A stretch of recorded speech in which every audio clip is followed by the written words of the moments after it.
मन की चंचलता को दूर करने के लिए योग में अष्टांग योग का साधना महर्षि पतंजलि देते हैं। वो कहते हैं कि अगर आपका मन में विचलन कम हो जाए, मन के उतार चढ़ाव दूर हो जाए, चित्त के वृत्तियों का निरोध हो जाए, तो सभी क्लेश नष्ट हो जाते हैं, दूर हो जाते हैं। अब ये पंचवृत्ति क्या है? प्रमाण, विपर्य, विकल्प, निद्रा, स्मृतया, पंचतया, अक्लिष्टा, अक्लिष्टा। तो क्लिष्ट और अक्लिष्ट करके ये 5 वृत्ति होते हैं।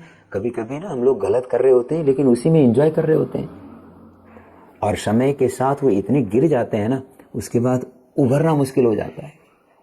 तो वहां जाकर के पता चलता है कि हम तो गलत रास्ते में थे, और उस समय हमारा बहुत सारा चीज गड़बड़ हो चुका होता है, उभरना बहुत मुश्किल होता है। फिर दुख के उस एक तरह से जंजाल में उलझ जाते हैं, जेल में फंस जाते हैं। ऐसे कई बार जो वृत्तियां हैं शुरू से ही दुख की अनुभूति कराने वाले भी होते हैं। तो ये दुख की अनुभूति कराने वाले और दुख की अनुभूति न कराने वाले, या शुरुआती समय में अच्छा अनुभूति कराने वाले वृत्ति भी हमें वर्तमान में रह करके अपने पुरुषार्थ के माध्यम से अपने ट्रांसफॉर्मेशन की यात्रा में रुकावट बन सकते हैं। तो इनको अगर हमने समय पर दूर नहीं किया तो इनसे पंचक्लेश पैदा होते हैं। अविद्या, अस्मिता, राग, द्वेष, अभिनिवेश, पंचक्लेशः।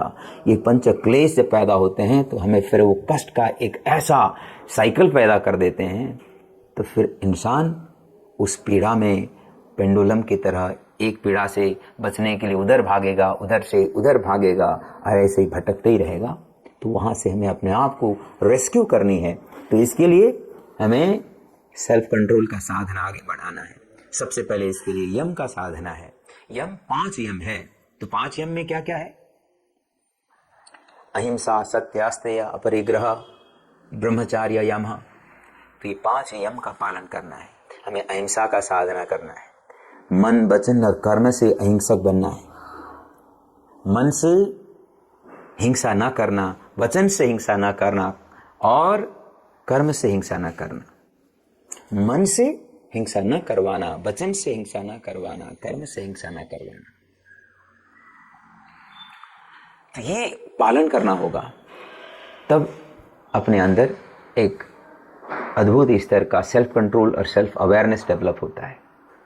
जिस प्रकार से हमें कोई दुख पहुंचाए, चाहे मन से हो या वचन से हो या कर्म से हो, हमें अच्छा नहीं लगता, ऐसे ही हर एक जीव को अच्छा नहीं लगता।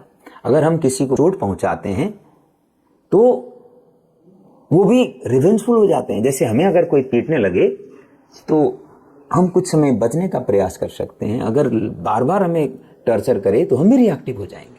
अगर हमने रिएक्शन कर दिया तो जो हमारे ऊपर हिंसा कर रहा है उसको हम चोट पहुंचा सकते हैं, ना चाहते हुए पहुंचा सकते हैं। ऐसे ही हमने किसी के प्रति हिंसा का व्यवहार किया तो वो कभी भी हमें नुकसान पहुंचा सकता है। तो वो फिर हिंसा का साइकिल चालू हो जाएगा। इसीलिए अहिंसा का साधना अपने जीवन को सहज, शांत और आनंदमय बनाने के लिए जरूरी है। और फिर सत्य। सत्य का योगिक सेंस में मतलब ये होता है कि हम ऐसा सत्य बोलें जो हमारे लिए सत्य हो। ऐसा नहीं कि दूसरों को दिखाने के लिए सत्य बोलें। कई बार उदाहरण के तौर पर आप कक्षा में नहीं गए, टीचर ने आपको फोन करके पूछा या नेक्स्ट डे क्लास में जाते समय पूछा कि आप क्यों नहीं आए। अगर आप रियल जवाब देंगे कि मेरा घर में ऐसा काम था, या मैं ये कर रहा था, या मेरी नींद नहीं खुली, चाहे कोई भी रियल अगर आपने आंसर दे दिए तो आपको उसको याद करने की जरूरत नहीं पड़ेगी, क्योंकि वो रियल में हो चुका है। लेकिन कई लोगों का आदत होता है कि बहुत आर्टिफिशियल सीरियस कंडीशन डेवलप करके बताएंगे। वो बोलेंगे कि कुछ घर में दुर्घटना हो गया था, कुछ ऐसा कोई बीमार पड़ गया था, इस वजह से मैं नहीं आ पाया, अदरवाइज तो मैं बहुत ज्यादा पर्टिकुलर और डिसिप्लिन आ जाता टाइप। अब जिसने ऐसा बनावटी सत्य बोला होगा सीरियस दिखाने के लिए, उसको उस झूठ को याद करना पड़ेगा हमेशा, क्योंकि वो रियल तो था ही नहीं। अब उस झूठ को याद करने के लिए उसके ब्रेन में शॉर्ट टर्म मेमोरी साइकिल होता है, वहां उसको घुमाता रहना पड़ेगा, जिसके कारण से ब्रेन सेल्स एग्जस्टेड होते हैं। समय के साथ उस झूठ को याद कर करके उसका दिमाग नेगेटिव हो जाता है, एग्जस्टेड हो जाता है, ब्रेकडाउन आ जाता है, अच्छी चीजें करने के लिए लायक नहीं बचता। और कई लोगों का झूठ का आदत होता है, तो कंटिन्यूस झूठ बोलने के कारण से उनका अपना आंतरिक शक्ति क्षीण हो जाता है, उनका आत्मसम्मान क्षीण हो जाता है, आत्मविश्वास टूट जाता है, उनका मेमोरी पावर कम हो जाता है। धीरे धीरे ऐसे झूठ बोलने वाला व्यक्ति अंदर से ही टूट जाएगा। ऐसे तो ऐसे लोगों को सामाजिक रूप में भी लोग पहचान ही लेंगे। जब पहचान हो जाता है सामाजिक रूप में, तो ऐसे लोगों के प्रति कोई विश्वास भी नहीं करेगा। तो इसीलिए झूठ के साइकिल में रहने वाला व्यक्ति धीरे धीरे पतन की ओर चला जाएगा। इसीलिए हमें सत्य का पालन करना है, सत्य वचन बोलना है, चाहे उसका इमीडिएट परिणाम कैसा भी हो, हमें सत्य का ही पालन करना है, सत्यवाणी का ही प्रयोग करना है। ये एक हमारा साधना होना चाहिए, जिससे हमारा मन का शांति बना रहेगा। मन में शांति होगी तो मन की शक्ति बढ़ेगी, डिस्ट्रैक्शन कम होगा और विल पावर बढ़ाने में ये हेल्पफुल होगा। और इसी तरह से अस्तेय, चोरी नहीं करना। अगर हम चोरी करते हैं तो स्वाभाविक रूप में ये तो गलत काम है। हम गलत काम करते हैं तो उसी में कहीं नुकसान होने का, पकड़ाव पड़ने का या प्रॉब्लम आने का संभावना तो होता ही है। लेकिन हम लोग व्यक्तिगत रूप में भी एज ए ह्यूमन बीइंग हम पायस है, पवित्र है अंदर से। हम कभी गलत काम करते हैं, चोरी करते हैं, दूसरे का सामान छीन लेते हैं, जो दूसरों का राइटफुल सामान है उसको हम अपने प्रयोग में ले आने लगते हैं, तो हमारा अंतरात्मा क्वेश्चन करने लगता है। हमारे अंतरात्मा से कॉन्फ्लिक्ट शुरू हो जाता है। उस कॉन्फ्लिक्ट में हम जब आते हैं तो वो फिर प्रॉब्लम का साइकिल चालू हो जाएगा। हमारा मनस्थिति विचलित होने लगेगा। अगर किसी ने पकड़ लिया तो वही प्रॉब्लम, नहीं भी पकड़ा तो हमारा इंटरनल कॉन्फ्लिक्ट के कारण से मन की शांति गड़बड़ हो जाएगा और मन का शक्ति कमजोर हो जाएगा। इसीलिए सत्य, अहिंसा, अस्तेय। फिर तीसरा, अपरिग्रह का पालन करना है। अपरिग्रह मीन्स हमें जितना आवश्यक है उतना ही होर्डिंग करना है। उससे ज्यादा होर्डिंग करने के चक्कर में, उससे ज्यादा इकट्ठा करने के चक्कर में कई बार लोग जिंदगी भर लगे रहते हैं, वो जीवन जीना भूल जाते हैं, इकट्ठा करने में लगे रहते हैं। और जो लोग ज्यादा चीजें इकट्ठा करते हैं ना, उनके अंदर ग्रहणशीलता, ग्रहण करने का सामर्थ्य खत्म हो जाता है। जो बहुत ज्यादा लालची हो जाते हैं, कोई भी चीजें लेने में विश्वास करते हैं ना, फिर आसपास के सारे लोग पता चल जाता है ये लालची है, तो फिर उसके साथ व्यवहार ही कम करने लग जाते हैं। जब तक लेन देन चलता नहीं, वो विस्तार नहीं हो पाता है। जब तक हम ब्रीद आउट नहीं करते, हम ब्रीद ले ही नहीं सकते। जब तक हमारा पेट साफ नहीं होता, हम दोबारा खाना खाने के लिए भी लायक नहीं होते। तो ये सामान्य प्रक्रिया है। हमारे शरीर की कोशिकाएं जब तक पुराने कोशिका मर करके निकलते नहीं है, तब तक नए कोशिका बन नहीं पाते हैं। तो न्यूनेस, फ्रेशनेस मेंटेन करने के लिए भी हमारे पास जीवन में जो भी चीजें उपलब्धि हैं, उन चीजों का कंटिन्यूस एक तरह से मोबिलाइजेशन की आवश्यकता होती है। हमारे पास जो भी रिसोर्सेस है उसका यूटिलाइजेशन, मोबिलाइजेशन की आवश्यकता है। और आवश्यकता से ज्यादा होर्डिंग करके रखते हैं तो हमारा शक्ति जिस हिसाब से बढ़ सकता था वो बढ़ नहीं पाएगा। इसीलिए अगर आपके पास ज्यादा रिसोर्सेस भी है ना, तो भी उसको बेहतर हित के लिए कंटिन्यूस रोटेशन में रखना होगा। उसको इकट्ठा करके छुपा करके रखने लगो। मान लो आपके पास बहुत सारा सोना चांदी पैसा रखा हुआ है, उसको सिक्योरिटी में आपका सबसे ज्यादा एनर्जी खत्म हो जाएगा। आप नई चीज डेवलप करने का कल्पना नहीं कर पाओगे। इसीलिए इसका रोटेशन, सर्कुलेशन, मूवमेंट बना रहे, इसके और ध्यान दें। इकट्ठा करने की जरूरत नहीं है। आपको जाते समय कुछ भी लेकर के जाना नहीं, बस इतनी सी बात है। तो अहिंसा, सत्यास्तेय, अपरिग्रह, ब्रह्मचार्य, सेलिबेसी एक तरह से प्रिजर्विंग लाइफ एनर्जी। तो इसका एक मतलब निकलता है, अर्थात सेक्सुअल एनर्जी, जो लाइफ प्रोड्यूस करने का एनर्जी सामर्थ्य रखता है। ऐसे एनर्जी को प्रिजर्व करो और उसको ऊर्ध्वरेतल बनाओ। हमारे शरीर में जो सप्त धातुओं का एक सिद्धांत है आयुर्वेद में, जो भी हम लोग भोजन ग्रहण करते हैं उसको पचाने के बाद पहले तो रस बनता है, फिर रक्त में मिलता है, तो रक्त ही हो गया रस, रक्त। उसके बाद फिर शरीर में यूटिलाइजेशन में जाता है कोशिकाओं के स्तर पर। तो सबसे पहले सेलुलर रिपेयरिंग, मेंटेनेंस का काम होता है, मांस बनता है, उसके बचा हुआ जो है वो फैट बनता है, रस, रक्त, मांस, मेद। फिर उसके बाद जो बहुत ही एसेंशियल मिनरल्स है, उनसे हड्डियां, अस्थि बनता है। और फिर उससे भी बहुत ज्यादा इंपॉर्टेंट ऐसे एसेंस वाले एनर्जी, उससे बोन मैरो तैयार होता है।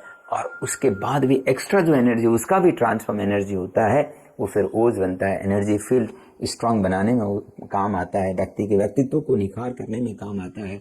उस एनर्जी को रस, रक्त, मांस, मेद, अस्थि, मज्जा, मज्जा के बाद वीर्य हो गया। हाँ, वीर्य को भी हम ऊर्ध्वरेता करते हैं, तो ये ट्रांसफॉर्म होकर के ओज में परिणत होता है। इसीलिए उस एनर्जी को प्रिजर्व करना एक इसका सिद्धांत है। दूसरा, ब्रह्मचार्य। अगर हम आश्रम व्यवस्था को देखते हैं तो सबसे पहला आश्रम है ब्रह्मचार्य आश्रम। अर्थात उस समय आपको ज्यादा से ज्यादा चीजों को जानना है, ज्ञान हासिल करना है। तो ज्ञान हासिल करने का पीरियड है वो, तो ब्रह्मांड का आचार्य बनो, ज्ञाता बनो, ज्ञान योग को पालन करो, अपनाओ, जी लो, तो फिर आपका जीवन अपने आप ही आनंदमय हो जाएगा।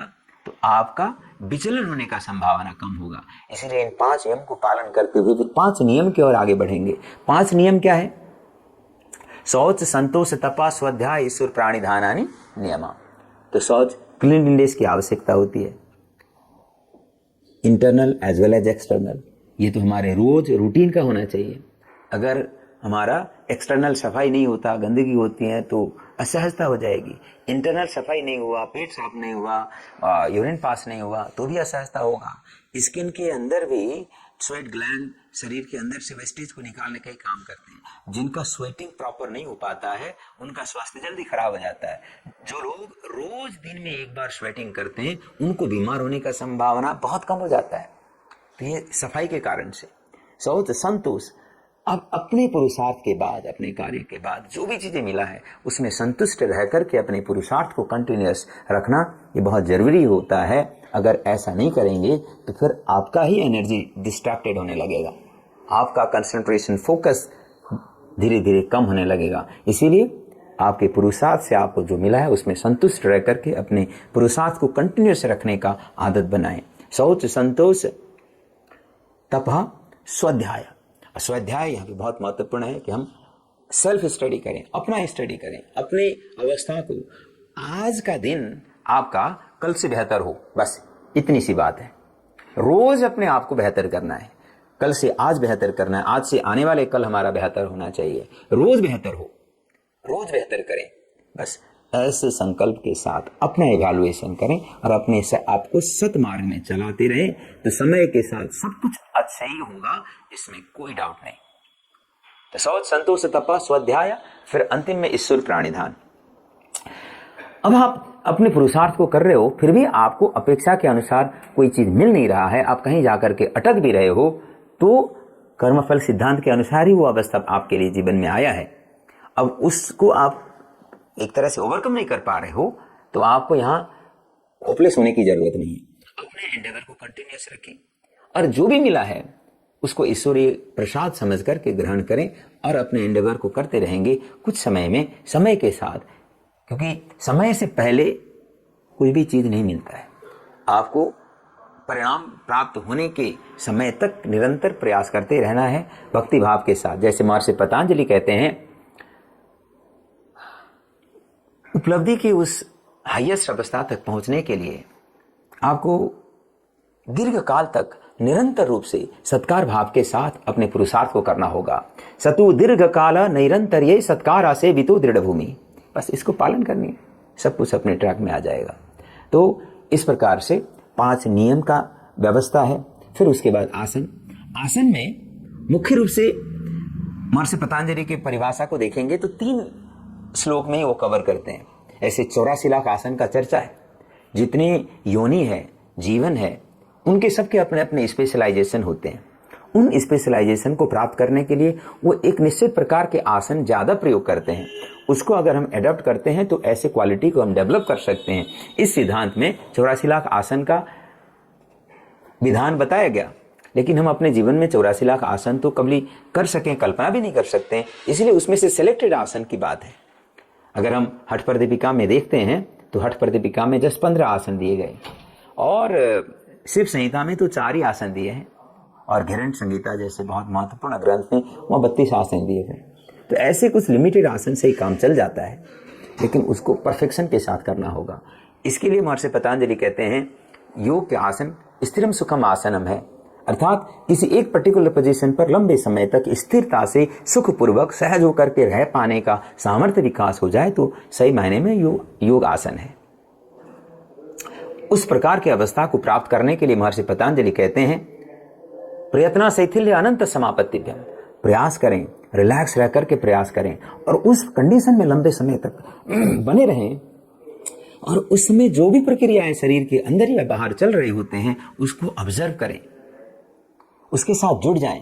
जैसे श्वास प्रश्वास का प्रक्रिया अनंत अनंत चल रहा होता है। आप किस आसन में बैठे हैं तो कुछ पर्टिकुलर एरिया में एक प्रकार का प्रभाव आ रखा होगा, उनके और अपने मन को जोड़ दें तो कुछ ही समय में उन एरिया में सामर्थ्य विकास हो जाता है, ट्रांसफॉर्मेशन हो जाता है। फिर स्थिरम सुखम आसनम का अवस्था के लिए एक्लेमेटाइजेशन आ जाता है।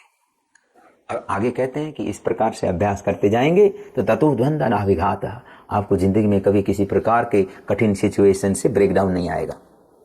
आप टूटेंगे नहीं, किसी प्रकार के द्वंद्व कॉन्फ्लिक्ट से आप टूटेंगे नहीं, किसी प्रकार के आघात से आपको परेशानी नहीं आएगी, मतलब झेलने का सामर्थ्य विकास होगा।